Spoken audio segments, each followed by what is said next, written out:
Take it or leave it. Yan ang hamon ni Congressman Leandro Leviste sa mga kasamahan sa Kamara para buwagin na ang VAT sa langis. Kung hindi, magne-name drop daw siya ng mga umano'y humaharang dito tulad ni Executive Secretary Ralph Recto. Naritong exclusive agenda report ni Isaiah Mirafuentes ng Abante.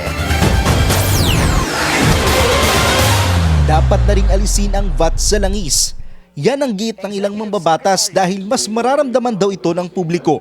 Una nang sinabi ni Batangas Congressman Leandro Leviste na iniipit daw ni Executive Secretary Ralph Recto ang pagbuwag sa VAT.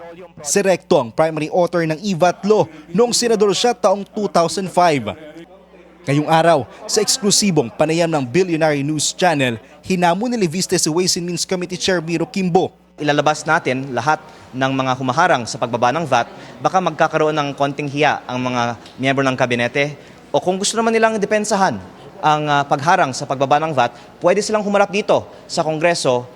Kung hindi raw, ay may kakalagkirin pa siyang ibang mga pangalan ng mambabatas na nagsabi sa kanya kaugnay sa mga humaharang sa panukala.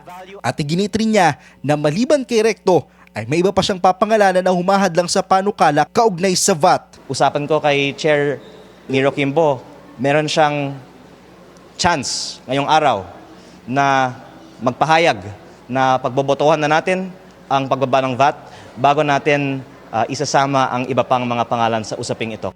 Kinontra naman ni Recto ang mga bintang ni Leviste.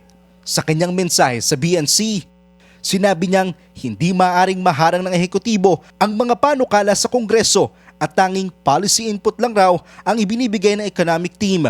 Alinsunod sa kanilang mandato na tiyakin na may pagpapatuloy ng pamahalaan ang pagpupondo sa mga mahalagang serbisyo. Dagdag ni Recto, kailangang pag-aralang mabuti ang mga panukalang may koneksyon sa buwis para masigurong hindi nito mapahihina ang kakayahan ng pamahalaan. Kailangan daw pag-isipan ang mga hakbang at masigurong pangmatagalan ang mga solusyon. Para sa agenda, Isaiah Mirafuentes, Abante.